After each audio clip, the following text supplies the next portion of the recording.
Welcome back to the Fluent Storybook, where every story leads to fluency. I'm your host, and today I want to share something that might completely change how you think about learning English.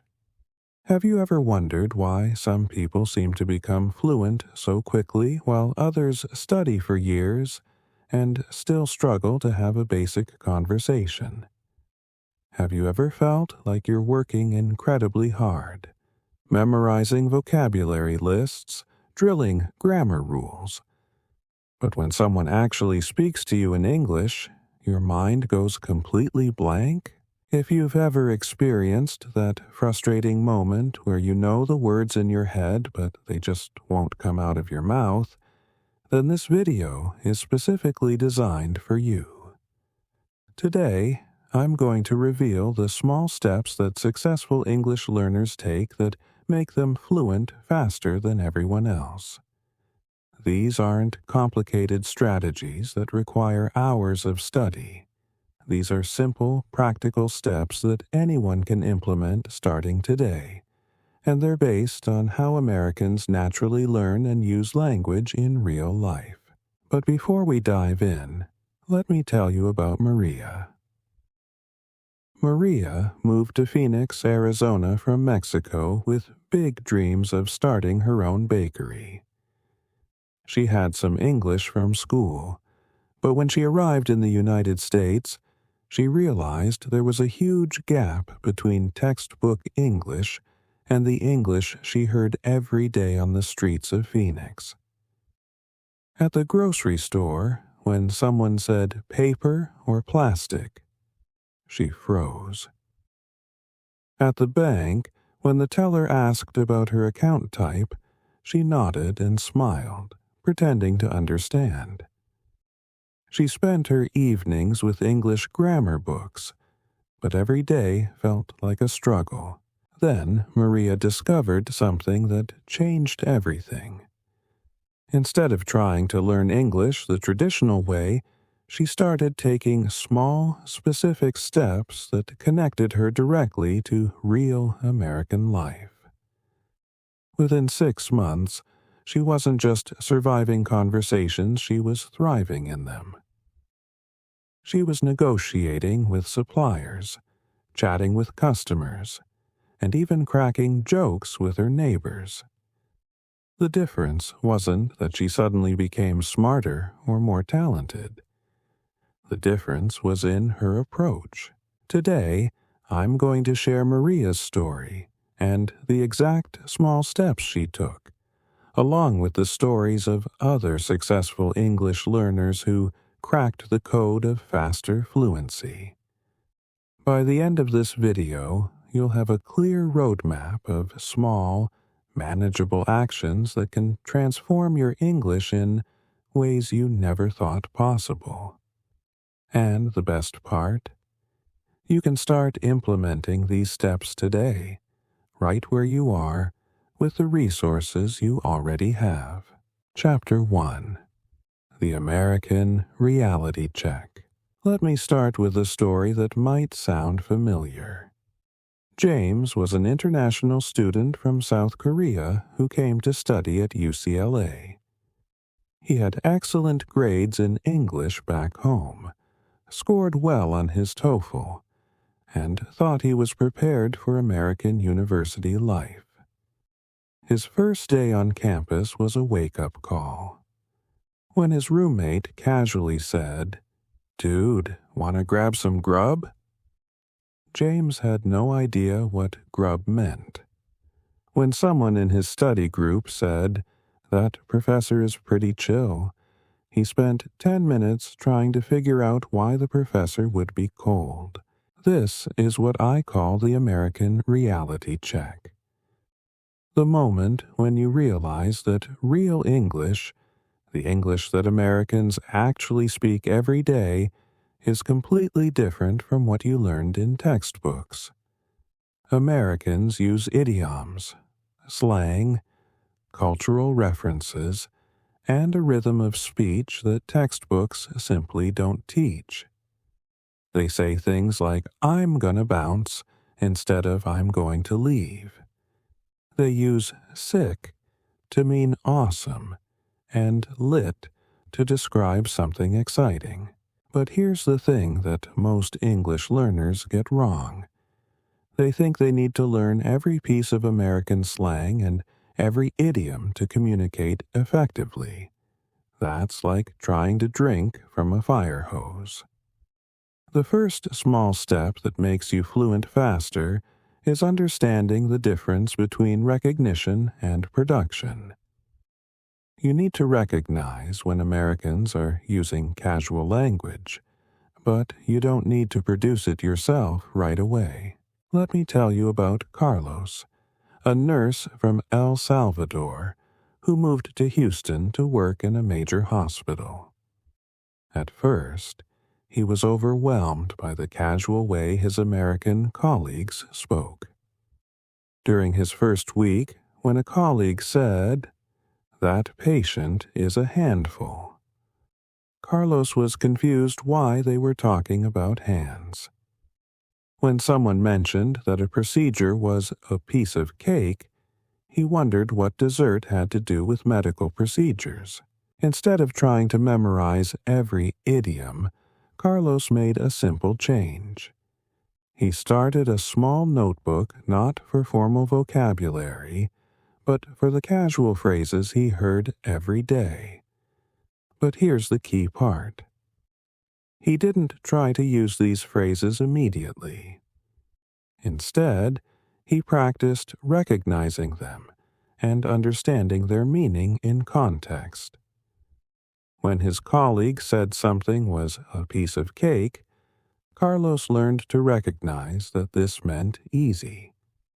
When someone called a patient a handful, he understood this meant difficult to manage. Within 3 months, Carlos wasn't just understanding these expressions, he was naturally starting to use some of them himself because he had built up his recognition first. This is the first small step. Build your recognition vocabulary before trying to expand your production vocabulary. It's like building a foundation before constructing a house. The American reality check isn't meant to discourage you. It's meant to prepare you for the real English you'll encounter every day in the United States. Americans speak fast, use contractions, blend words together, and include cultural references that come from movies, TV shows, sports, and shared experiences.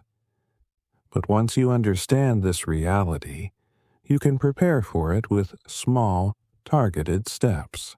Think about your own experience. Have you ever had a moment where you thought you understood English well, but then you heard Americans having a casual conversation and felt completely lost? That's normal, and it's actually a good sign. It means you're ready to bridge the gap between textbook English and real American English. And the beautiful thing about taking small steps is that you don't have to do it all at once. Here's your first small step for this week. Choose one American TV show, podcast, or YouTube channel that interests you. Don't worry about understanding everything. Just listen for 15 minutes every day and write down 3 casual phrases or expressions you hear. Don't look them up immediately. First, try to guess their meaning from context. Then, look them up and see how close you were. This simple exercise will start building your recognition of real American English patterns. Remember, fluency isn't about perfection. It's about communication. And communication starts with understanding what people are actually saying, not just what the textbooks say they should be saying. Chapter 3. The Connection Method. Now, I want to introduce you to something that changed everything for me when I was learning to understand American culture and helping others master English. I call it the connection method, and it's based on a simple truth. Americans learn best when they can connect new information to something they already know and care about. This principle works just as powerfully for English learners. Let me tell you about Marcus, a chef from Jamaica who moved to Portland, Oregon, to work in the city's famous food scene. Marcus had solid English skills he could communicate effectively about cooking techniques, ingredients, and restaurant operations. But he struggled to connect with his American coworkers and customers on a personal level. The casual conversations that happen in restaurant kitchens and with customers felt forced and unnatural. Marcus's breakthrough came when he realized he was approaching English learning backwards. Instead of trying to learn random vocabulary and phrases, he started connecting English learning to his existing passion for cooking. But here's the key. He focused specifically on how Americans talk about food, which is very different from how people in other cultures discuss cooking. Marcus started watching American cooking shows, not just for the recipes, but for the language patterns. He noticed that American food culture includes a lot of casual, emotional language about eating. Americans say things like, "This is comfort food," "I'm craving something sweet," or "that hits the spot." They use food metaphors in everyday conversation. "That's not my cup of tea," "He's a tough cookie," or "She's the apple of his eye." But Marcus didn't just observe these patterns, he connected them to his own experiences. When he tasted a dish that reminded him of home, he practiced saying, "This brings back memories," or "This tastes like childhood." When he cooked something successfully, he practiced American expressions like "nailed it," or "that turned out perfect." By connecting English expressions to his genuine emotions and experiences, the language became natural instead of forced. Within 6 months, Marcus wasn't just communicating about food, he was connecting with people through food. Customers would ask about his background, and he could share stories about Jamaican cooking traditions using natural American English. His coworkers included him in their conversations because he could relate cooking experiences to broader American cultural references. The connection method works because it mirrors how Americans naturally learn language. Think about how American children expand their vocabulary. They don't memorize word lists. They encounter new words in the context of activities they care about. A child interested in dinosaurs learns advanced vocabulary like paleontologist, excavation, and fossil, because these words connect to their passion. Let me share another powerful example. Lisa was a nurse from the Philippines working in a hospital in Chicago. She was clinically excellent, but she struggled with the interpersonal aspects of American healthcare. American patients expect a different communication style compared to patients in the Philippines. They want more explanation, more choice in their care, and more casual conversation during treatment. Lisa used the connection method by connecting her English learning to her existing strength, caring for patients. But instead of just learning medical vocabulary, she focused on the emotional and cultural language that American healthcare requires. She started watching American medical dramas not for clinical accuracy, but for communication patterns. She noticed how American healthcare workers balance professionalism with warmth, how they explain procedures in simple terms, and how they use humor appropriately to help patients feel comfortable. Then, Lisa practiced these patterns in low-pressure situations. When drawing blood, she practiced saying, "You'll feel a little pinch," instead of just "hold still." When checking vitals, she practiced casual conversation. "How are you feeling today? Any pain we should know about?" When patients seemed nervous, she practiced reassuring phrases. "You're doing great," or "We'll take good care of you." These small changes transformed Lisa's relationships with patients. They started specifically requesting her as their nurse because she made them feel comfortable and well-informed. Lisa realized that the connection method had helped her not just learn English, but understand American healthcare culture. Here's why the connection method is so powerful. When you connect English learning to something you already know and care about, your brain creates stronger neural pathways. The language sticks because it's attached to genuine experiences and emotions. You're not just memorizing words, you're living them. Think about your own life. What are you passionate about? What do you do well? What interests you naturally? Your pathway to faster English fluency runs directly through these existing strengths and interests.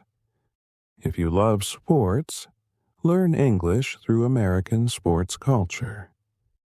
If you're interested in technology, connect with American tech communities online. If you enjoy cooking, explore American food culture and cooking shows.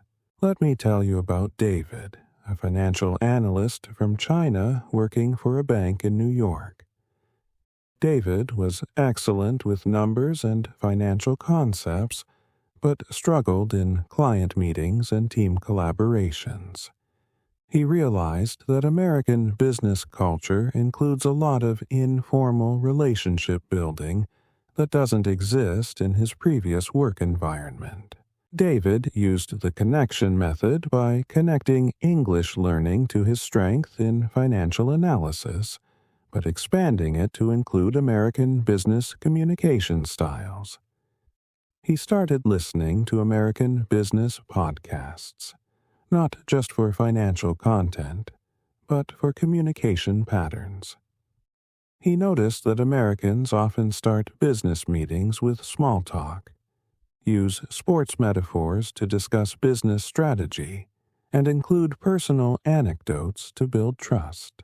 David practiced these patterns by connecting them to his genuine experiences. When discussing market trends, he practiced using American business expressions like, "Let's circle back on that," or "That's a home run idea." When presenting analysis, he practiced structuring his presentations the American way, starting with a summary, telling a story with the data, and ending with clear action items. The transformation was remarkable. David's American colleagues started seeking his input more frequently because he could communicate complex financial concepts in ways that felt natural and accessible. He got promoted faster because he could build relationships, not just analyze numbers. Your connection method challenge for this week. Identify one area where you're already skilled, knowledgeable, or passionate. Then find American content related to that area. Podcasts, videos, forums, or social media groups. Spend 20 minutes every day engaging with this content, but focus on the language patterns and cultural elements, not just the subject matter. Practice connecting American English expressions to your genuine experiences and emotions in this area. Remember, the goal isn't to become a different person. It's to express your authentic self using American English patterns and cultural understanding. When you connect English learning to who you already are, fluency becomes natural instead of forced. I want to share with you one of the most powerful small steps that creates dramatic improvements in English fluency. And it's something that most language learners never think to do. I call it the mirror technique, and it's based on a fascinating aspect of American culture. Americans are constantly mirroring each other's communication styles to build rapport and connection. Have you ever noticed that when you're talking to an American who speaks slowly and deliberately, you naturally start speaking more slowly too? Or when you're with someone who uses a lot of hand gestures, you find yourself gesturing more? This isn't coincidence, it's mirroring, and it's one of the most natural ways that Americans connect with each other. Let me tell you about Anna, a marketing professional from Colombia, who moved to Atlanta to work for a major corporation. Anna had excellent English grammar and a strong vocabulary, but she noticed that something was off in her workplace interactions. Her American colleagues seemed to connect effortlessly with each other, but conversations with Anna felt more formal and distant, even when she was trying to be friendly. Anna's breakthrough came when she started paying attention to how Americans mirror each other's communication styles within the same conversation. She noticed that when her colleague Sarah spoke quickly and used informal contractions, other team members would naturally match that energy and informality. When their manager spoke more slowly and formally during presentations, the team would automatically adjust their responses to match. Anna realized she had been using the same communication style in every situation, regardless of what the other person was doing. She was essentially having one-sided conversations where she wasn't adapting to her conversation partner's style. So Anna started practicing what I call active mirroring. In low-pressure situations like ordering coffee or chatting with neighbors, she began paying attention to the other person's pace, formality level, and energy, then subtly adjusting her own style to match. When the barista was chatty and energetic, Anna practiced matching that energy. "Good morning. I'll take a large coffee with cream, please. How's your day going so far?" When the barista was busy and efficient, Anna matched that style. "Large coffee with cream, please. Thanks." The results were immediate and remarkable. Anna's coworkers started including her in more informal conversations. Clients seemed more comfortable during meetings. Her manager began giving her opportunities to lead presentations because she had developed the ability to adapt her communication style to different audiences. But the mirror technique isn't just about matching energy levels. It's about understanding the subtle ways that Americans adjust their language for different situations and relationships. Let me tell you about Hassan, an engineer from Pakistan working for a tech company in Seattle. Hassan noticed that his American colleagues seemed to effortlessly switch between different versions of English throughout the day. In team meetings, they used professional language with technical terms and formal structure. During lunch breaks, they switched to casual language with slang and informal grammar. When talking to senior management, they adjusted to a more respectful but still confident tone. Hassan had been using the same professional English in every situation, which made him sound overly formal during casual interactions and not quite confident enough during important presentations. He started practicing situational mirroring by observing and then copying the language patterns appropriate for different workplace contexts. For team meetings, Hassan practiced using collaborative language. "I think we should consider," or "what if we tried?" For casual conversations, he practiced relaxed language. "That's pretty cool," or "yeah, that makes sense." For presentations to management, he practiced confident, clear language. "Our analysis shows," or "I recommend we move forward with." Hassan's career trajectory changed dramatically. He started getting invited to more strategic meetings because he could communicate confidently with senior leadership. His teammates felt more comfortable approaching him with questions because he could switch to casual, approachable language when appropriate. The mirror technique also applies to nonverbal communication, which is huge in American culture.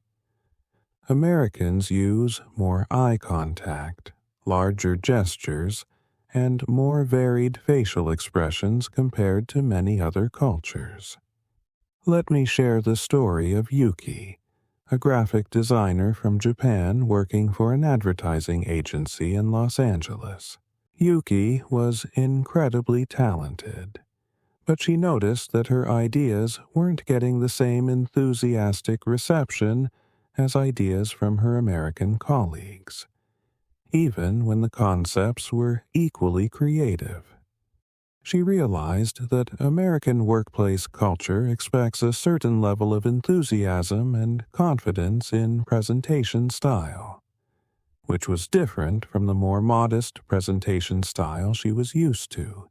Yuki started practicing physical mirroring by observing how her American colleagues presented their work. She noticed they made direct eye contact with everyone in the room, used hand gestures to emphasize key points, and varied their vocal tone to maintain interest.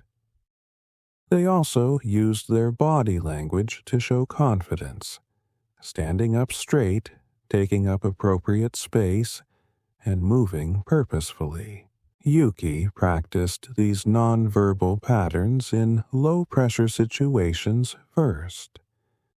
She practiced making eye contact while ordering lunch, using gestures while explaining directions to tourists, and varying her vocal tone while recording voice messages to friends. Then she gradually brought these skills into workplace presentations. The transformation was incredible. Yuki's ideas started getting more positive responses because she was presenting them in a style that American audiences could easily receive and engage with. She got promoted to senior designer because her communication style now matched her creative abilities. Here's the key insight about the mirror technique. It's not about changing who you are or losing your cultural identity. It's about becoming fluent in American communication patterns, so you can express your authentic self in ways that Americans can easily understand and connect with. Think about it this way. If you moved to a country where people communicated primarily through written notes, you would learn to write clearly, not because writing is better than speaking, but because that's how people in that culture connect with each other. Similarly, Learning American communication patterns isn't about American culture being superior. It's about being able to participate fully in American social and professional environments. Your mirror technique challenge for this week. Choose 3 different types of interactions you have regularly: workplace conversations, casual social interactions, and service interactions like shopping or dining. For each type, spend 1 day just observing how Americans communicate in these situations. Notice their pace, formality level, body language, and energy. Then, over the following days, practice mirroring these patterns in similar situations. Remember, mirroring should feel natural, not forced. Start with small adjustments and gradually build your range of communication styles.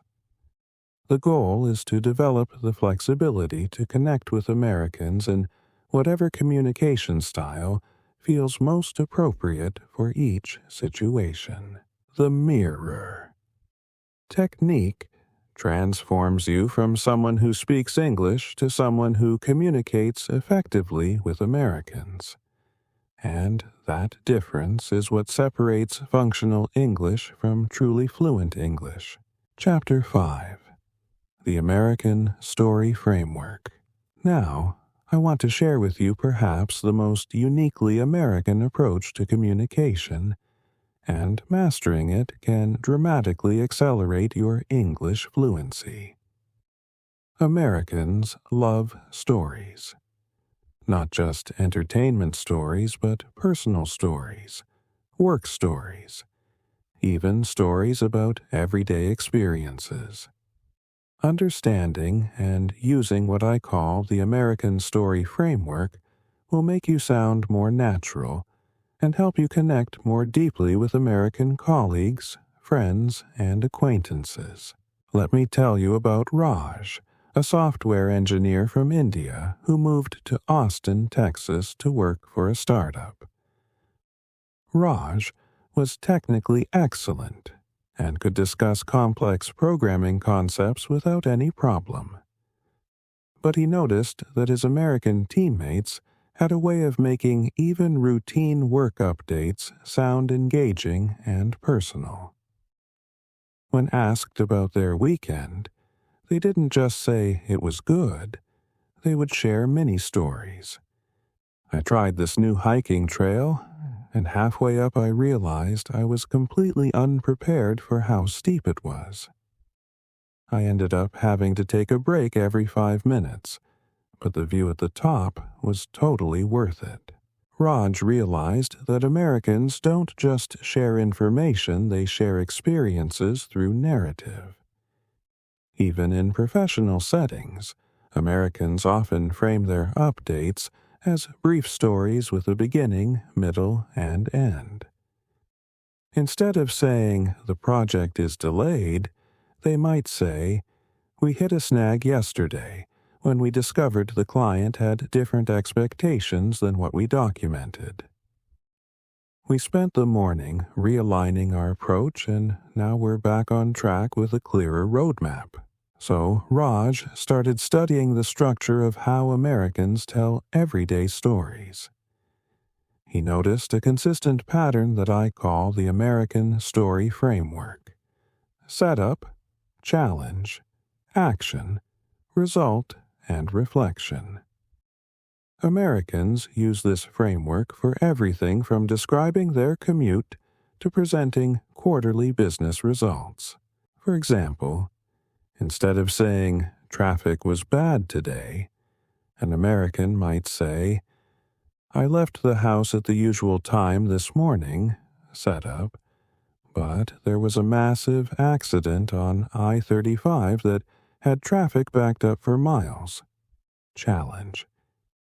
I decided to take the back roads through downtown, action, which actually got me here faster than usual. Result. I guess sometimes the detour ends up being the better route.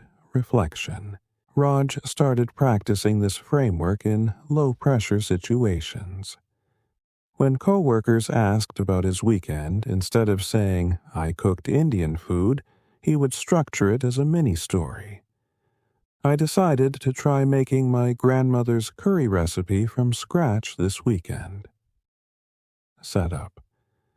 The challenge was that she never wrote anything down, so I had to call her 3 times to figure out the spice proportions. Challenge. I spent most of Sunday experimenting in the kitchen.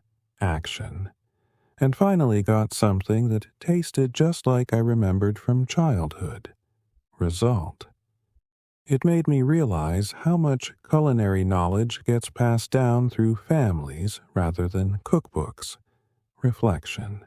The transformation in Raj's workplace relationships was remarkable.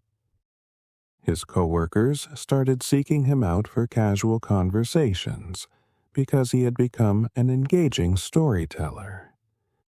During team meetings, when he framed project updates as stories rather than just status reports, people paid more attention and asked more meaningful questions. But the American story framework isn't just for casual conversation. It's equally powerful in professional settings. Let me tell you about Carmen, a financial advisor from Mexico who started working with American clients in San Diego. Carmen had excellent technical knowledge about investments and financial planning, but she struggled to explain complex financial concepts in ways that American clients found engaging and understandable. Carmen realized that American clients didn't just want information, they wanted to understand the story behind the recommendations. Instead of saying, "I recommend diversifying your portfolio," Carmen learned to frame her advice as stories. I had a client last year who was in a similar situation to yours. Setup. He was worried about putting all his investments in tech stocks, especially after seeing how volatile that sector can be. Challenge. We worked together to spread his investments across different industries and risk levels. Action. And when the tech sector had a rough quarter, his overall portfolio stayed stable because the other investments balanced things out. Result. It's like not putting all your eggs in one basket, but for your financial future. Reflection. American clients responded much more positively to this approach because they could visualize themselves in the story and understand the practical implications of Carmen's recommendations. Carmen's client retention rate improved dramatically because she had learned to communicate using the narrative style that Americans naturally respond to. The American Story Framework also works powerfully for job interviews, which is crucial information for international professionals. Let me share the experience of Omar, a marketing manager from Egypt who was interviewing for positions in Chicago. Omar had impressive qualifications and experience, but his initial interviews weren't going well because he was answering questions with facts rather than stories. When interviewers asked, "Tell me about a challenging project you managed," Omar would typically respond with a summary. "I managed a product launch campaign that had budget constraints and tight deadlines. I coordinated with multiple teams and delivered the project successfully." Omar learned to restructure his answers using the American Story Framework. Last year, I was tasked with launching a new product line with half the usual budget and 2 weeks less time than we normally allow. Setup.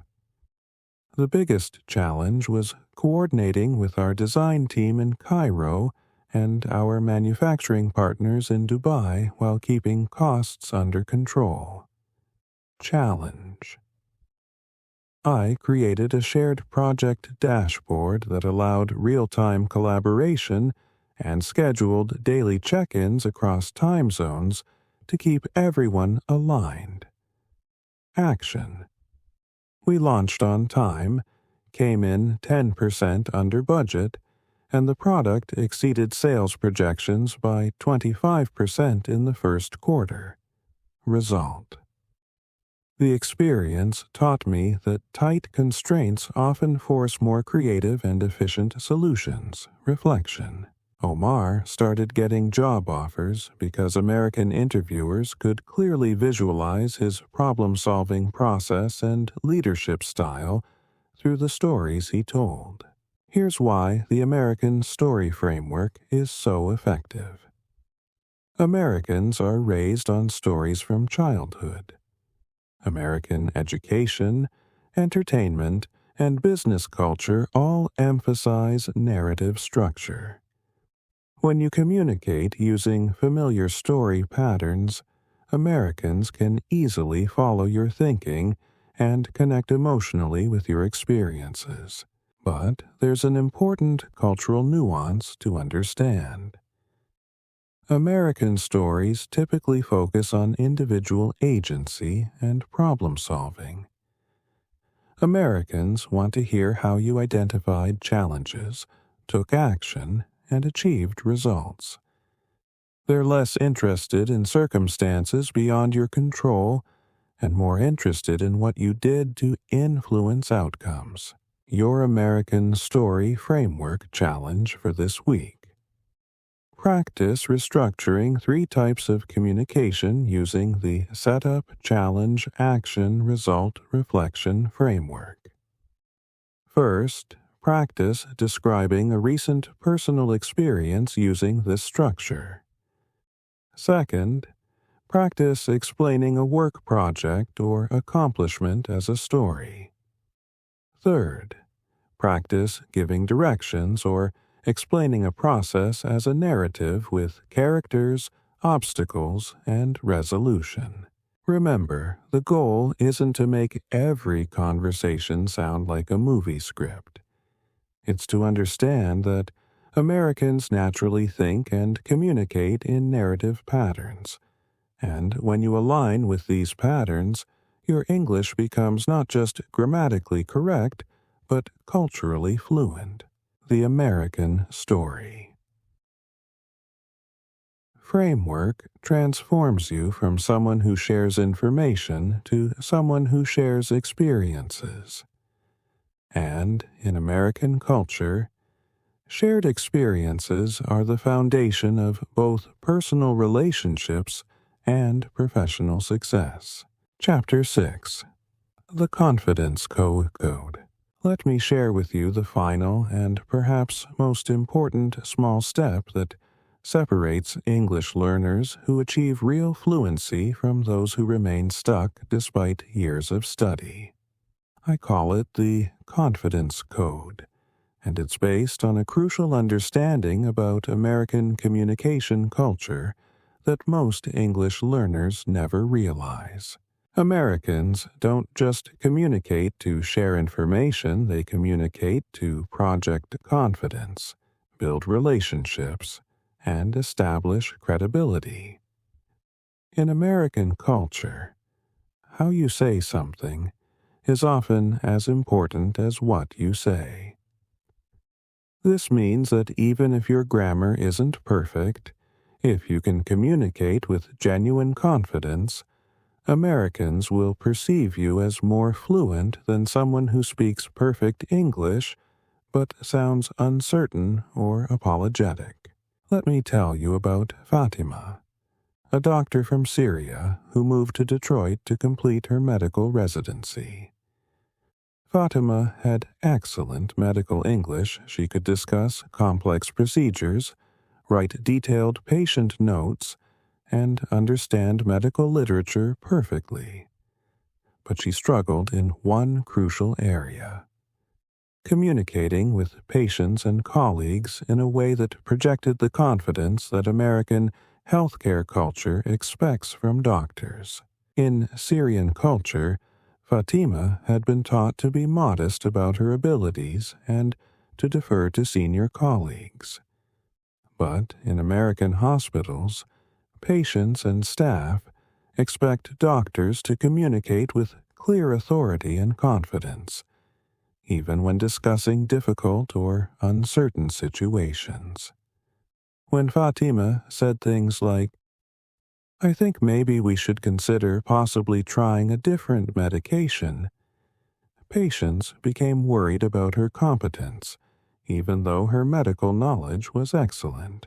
Fatima's breakthrough came when she realized that American confidence isn't about arrogance or pretending to know everything. It's about communicating clearly, taking ownership of your recommendations, and expressing uncertainty in confident ways when appropriate. Fatima started practicing what I call confident uncertainty, the ability to express that you don't know something while still maintaining credibility. Instead of saying, "I'm not sure, maybe we should ask someone else," she learned to say, "Let me research that thoroughly and get back to you with a comprehensive answer." Instead of, "I think this might work," she practiced saying, "Based on your symptoms, I recommend we start with this approach and monitor your response carefully." The transformation was remarkable. Patients started expressing more trust in Fatima's care because she communicated with the confident clarity they expected from their doctor. Senior physicians started including her in complex cases because she could articulate her clinical thinking with authority. But confidence in American culture isn't just about professional settings.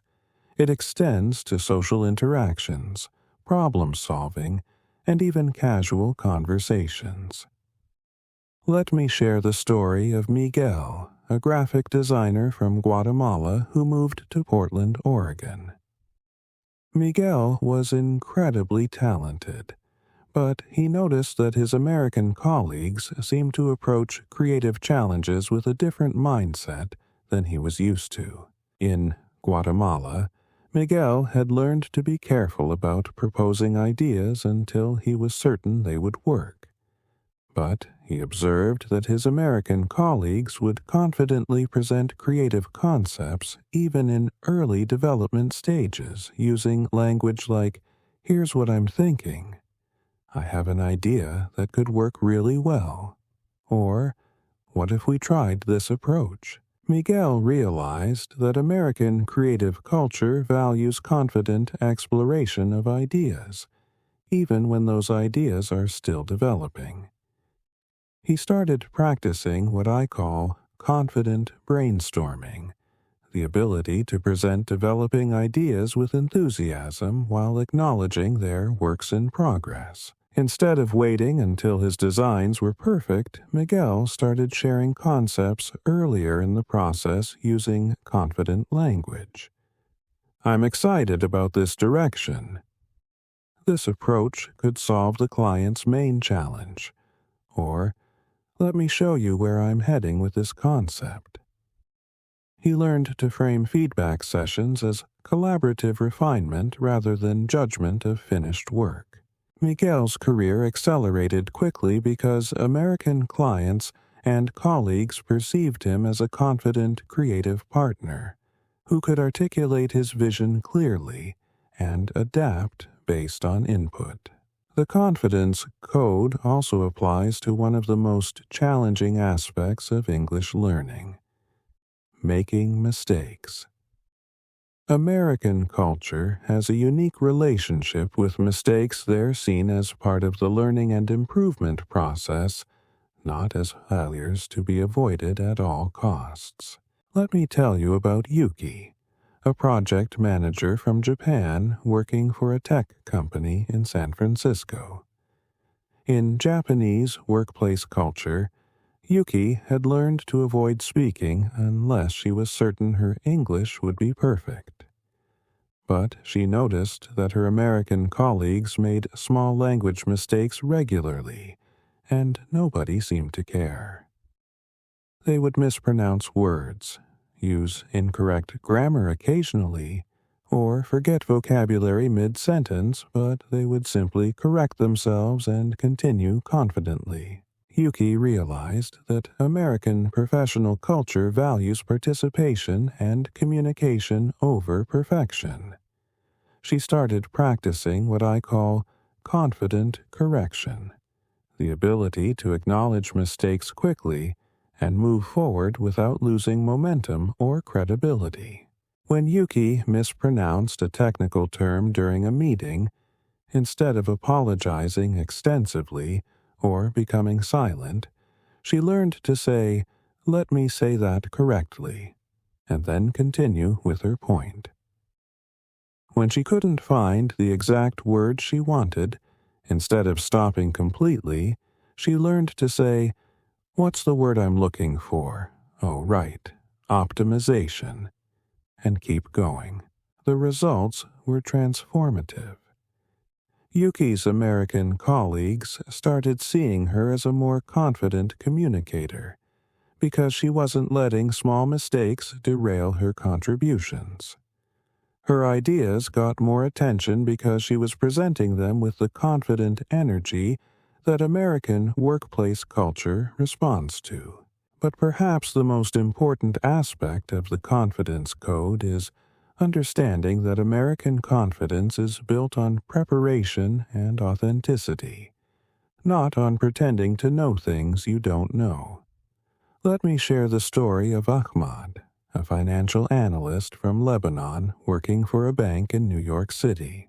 Ahmad initially misunderstood American confidence culture. He thought it meant never admitting uncertainty or always having immediate answers. But when he tried to project confidence by avoiding questions he couldn't answer, immediately, his American colleagues actually lost trust in his analysis.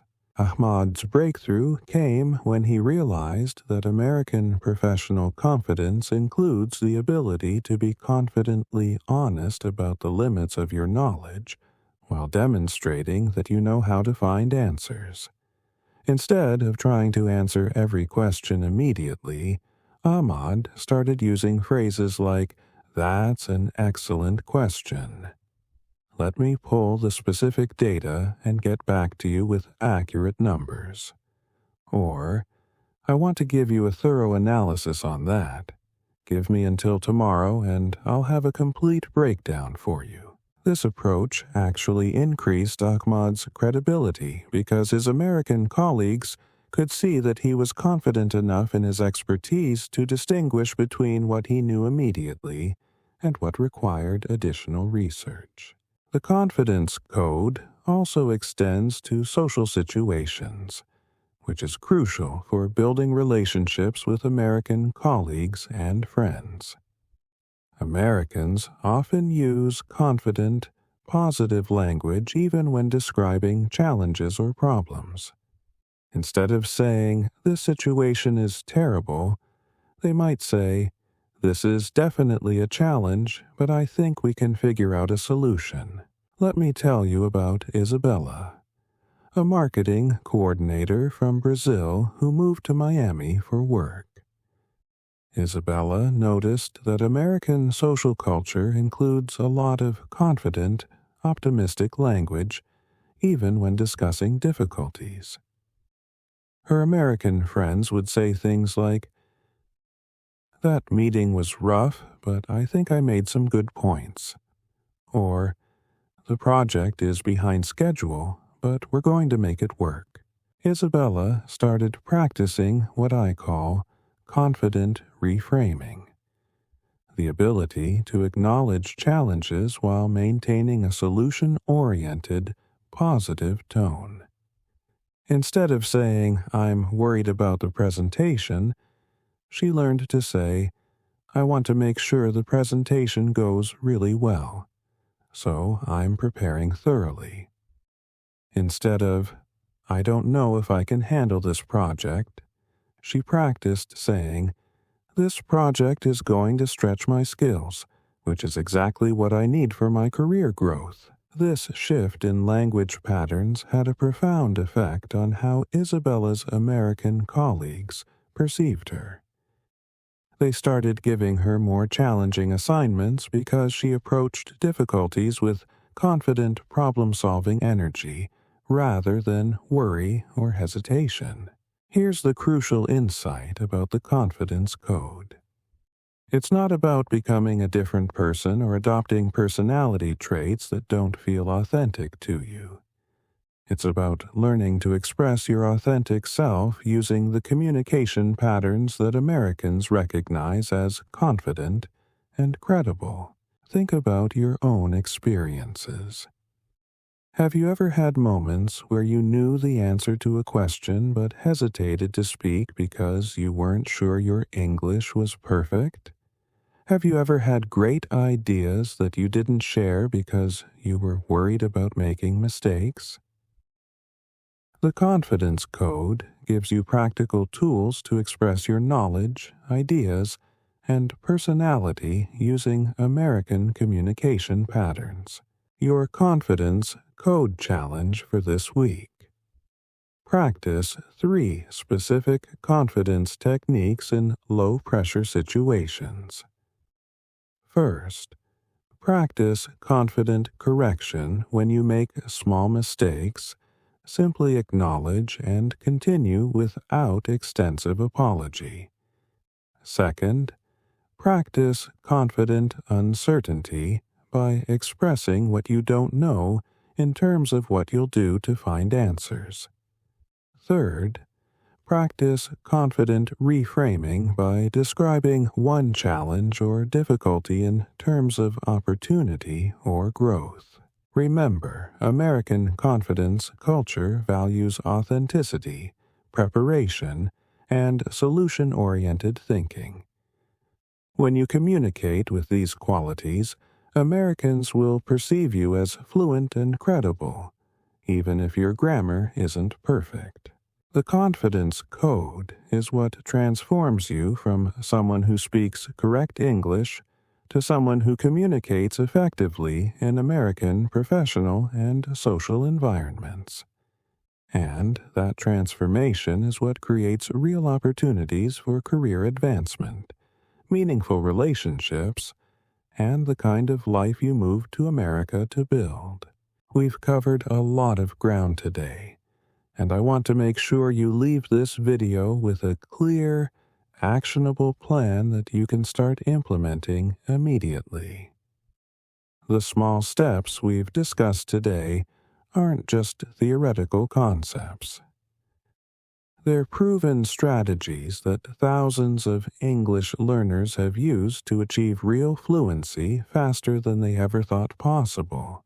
Let me quickly recap the 6 small steps that make you fluent in English faster. First, we talked about the American reality check understanding that real American English is different from textbook English, and focusing on building recognition before production. Second, we explored micro-immersion, creating small pockets of American English experience throughout your day without trying to change your entire lifestyle. Third, we discussed the connection method linking your English learning to your existing strengths, interests, and passions to create stronger neural pathways. Fourth, we covered the mirror technique learning to adapt your communication style to match the energy, formality, and patterns of different American social and professional situations.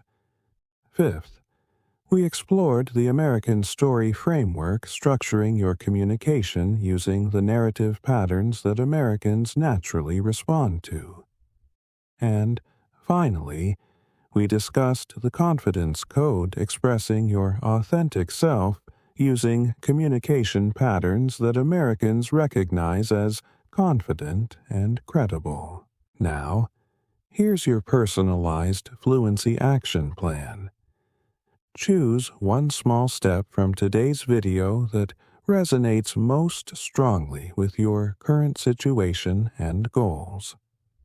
If you're struggling to understand casual American conversation, start with the American reality check. If you feel like you don't have enough time for English practice, begin with micro-immersion. If you want to feel more natural in social situations, focus on the mirror technique. Commit to practicing your chosen technique for just 15 minutes every day for the next 2 weeks. Don't try to implement everything at once. That's the opposite of the small steps philosophy. Master one technique until it feels natural, then add another. But here's the most important part. Track your progress by paying attention to how Americans respond to you. Are conversations flowing more naturally? Are people asking you more questions or including you in more discussions? Are you feeling more confident in meetings or social situations? These real-world indicators are much more valuable than any standardized test score. Remember Maria from the beginning of this video? She didn't become fluent by studying harder or longer. She became fluent by taking small, strategic steps that connected her directly to real American life and culture. Within 6 months, she was not just surviving conversations but thriving in them, building relationships with suppliers and customers, and creating the successful bakery she had dreamed of. Your English fluency journey doesn't have to take years of frustrating study. It can begin today with small steps that connect you to the real language that Americans actually speak. Every small step you take moves you closer to the moment when English stops feeling like a foreign language and starts feeling like a natural part of who you are. The path to fluency is not about perfection. It's about connection, confidence, and consistent small steps that compound over time into remarkable results. You have everything you need to start this journey today. If this video has given you value and practical strategies you can use immediately, please give it a thumbs up and subscribe to the Fluent Storybook for more stories and strategies that lead to real English fluency. More importantly, leave a comment below telling me which small step you're going to implement this week. When you write down your commitment publicly, you're much more likely to follow through. And remember, every fluent English speaker was once exactly where you are right now, wondering if they would ever feel truly comfortable and confident communicating in English. The difference between those who achieve fluency and those who remain stuck isn't talent, intelligence, or even time. It's taking small, strategic steps consistently until those steps become natural habits. Your fluency story starts today. What will be your first small step? Thank you for watching the Fluent Storybook, where every story leads to fluency. I'll see you in the next video, where we'll explore even more practical strategies for mastering English in real American environments. Until then, keep taking those small steps toward the fluent future you deserve.